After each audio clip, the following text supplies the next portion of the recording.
Welcome to Deep Dark Tell, where we uncover chilling mysteries, haunting secrets, and the darkest tales from around the world. Prepare for an unsettling journey into the unknown. We will delve into a story of heartbreak, loss, and the harsh realities of life. This is the story of someone whose dreams were shattered, and whose journey took a devastating turn. With unexpected twists, sorrowful events, and moments that will tug at your heart, this tale is one of pain and resilience. As we explore the details, we'll uncover the struggles, the sacrifices, and the raw emotions that define their life. Join us as we reflect on this heart-wrenching journey, remembering the lessons learned and the lives forever changed by this tragedy. The story of the Jennifer Laude murder case. The murder of Jennifer Laude in 2014 is one of the most high-profile and controversial criminal cases in Philippine history. It brought to light issues of gender-based violence, LGBTQ+ rights, and the power dynamics in international agreements between the Philippines and the United States. Jennifer Laude, a vibrant life.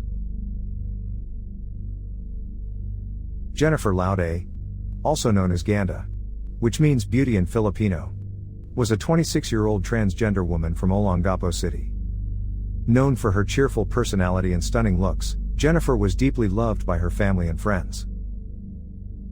She lived her life with pride and courage, despite the challenges faced by transgender individuals in a conservative society.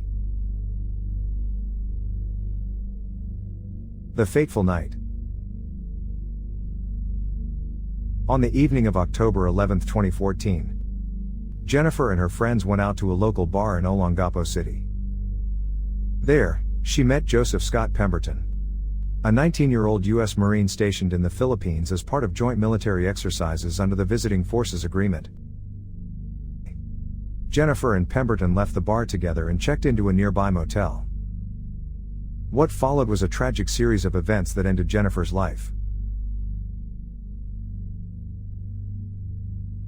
The murder.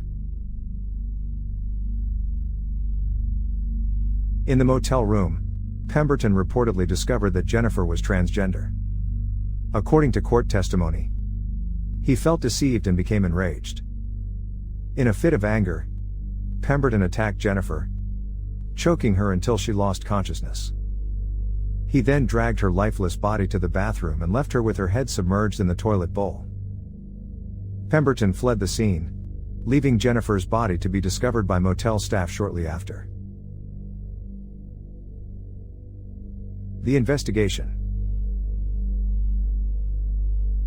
Jennifer's murder sparked outrage across the Philippines, particularly among the LGBTQ+ community and human rights advocates. The case gained widespread media attention due to its brutality and the involvement of a U.S. serviceman. Pemberton was quickly identified as the prime suspect. He was detained aboard the U.S. Navy ship he was stationed on and later transferred to Philippine custody under the Visiting Forces Agreement, which governs the treatment of U.S. military personnel in the Philippines. The trial.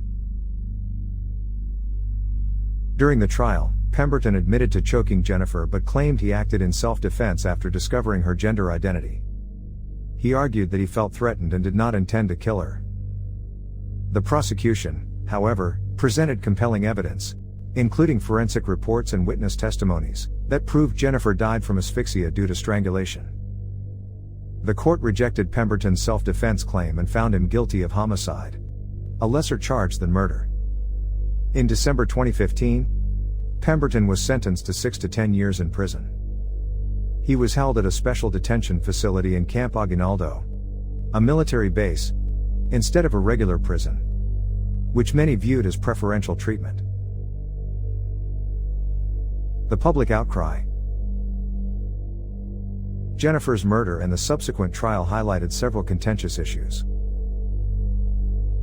LGBTQ+ rights. Jennifer's death underscored the violence and discrimination faced by transgender individuals.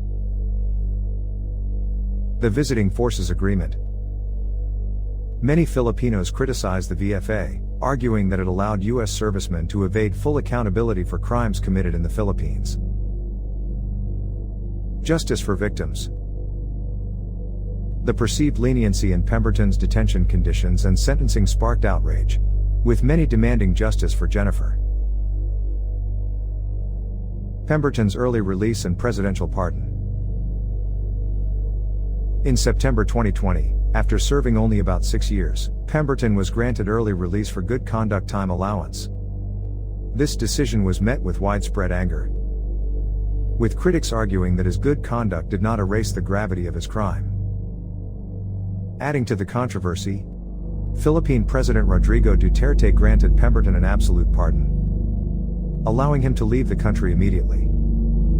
Duterte justified the pardon by stating that Pemberton had been treated unfairly due to the backlash against him.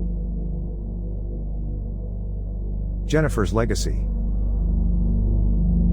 Jennifer Laude's murder remains a symbol of the struggles faced by transgender individuals and the ongoing fight for equality and justice. Her family, led by her mother, Jolita Laude, vowed to continue advocating for LGBTQ+ rights and raising awareness about the dangers of gender-based violence.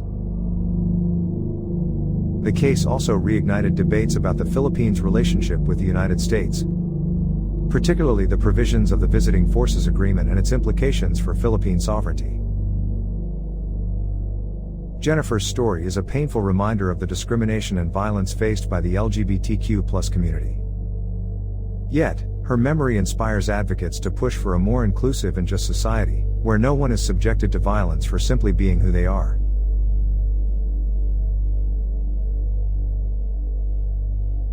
And so, the story fades to black, leaving behind questions that may never be answered and scars that time cannot heal.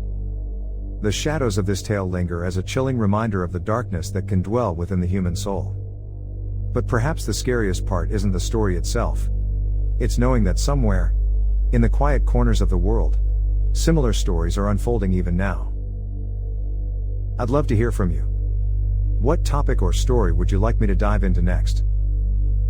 Whether it's a true crime case, a mysterious event, or a deep dive into a chilling legend, I'm open to suggestions and would love to know what you're most interested in hearing about.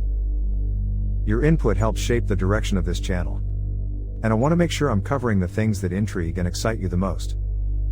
So, drop your ideas in the comments below, and I'll make sure to take them into consideration for my next video. Thanks for being here and listening all the way through. Your time and support make all the difference. Don't forget to hit that like button and subscribe if you want to see more. Until next time, take care.